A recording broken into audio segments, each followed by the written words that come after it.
Hello అండి. Welcome back to my channel. పెసరపప్పుతో పునుగులు, అలాగే పకోడీ కూడా చేసుకోవచ్చు. చాలా టేస్టీగా ఉంటాయి. క్రిస్పీగా కూడా వస్తాయి. పిల్లలైతే చాలా ఇష్టంగా తింటారు.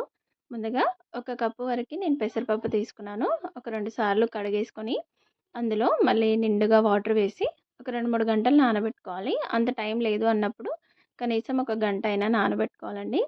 ఇలా నానిన తర్వాత మిక్సీ గిన్నెలోకి పప్పు తీసుకొని అందులో పచ్చిమిర్చి, అల్లం ముక్కలు, ఉప్పు చూసి వేసుకోండి. సరిపోకపోతే మళ్ళీ వేసుకోవచ్చు. నానబెట్టుకున్న పప్పులోంచి కొద్దిగా పప్పు అయితే తీసి పక్కన పెట్టుకున్నాను. ఇది మెత్తగా గ్రైండ్ చేసుకోవాలి. గ్రైండ్ చేసుకున్న తర్వాత ఒక బౌల్లోకి వేసుకొని అందులోనే మనం ముందుగా పక్కన పెట్టుకున్నాం కదా పెసరపప్పు, అది యాడ్ చేసుకోవాలి. అందులోనే సన్నగా కట్ చేసుకున్న ఆనియన్స్, కరివేపాకు, కొత్తిమీర, అలాగే కొద్దిగా జీలకర్ర కూడా వేసుకోవాలి.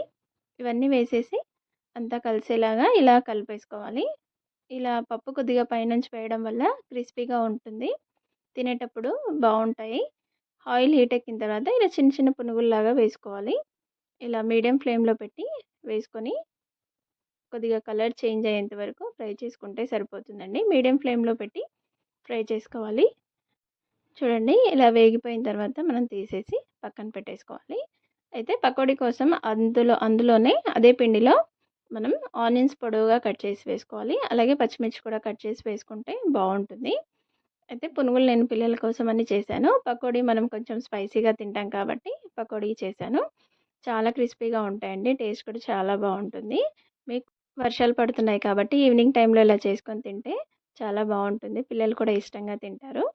ఇవి పునుగులు, అలాగే పకోడీ చాలా క్రిస్పీగా వస్తాయండి పకోడీ కూడా. వీడియో నచ్చితే లైక్, షేర్ అండ్ సబ్స్క్రైబ్.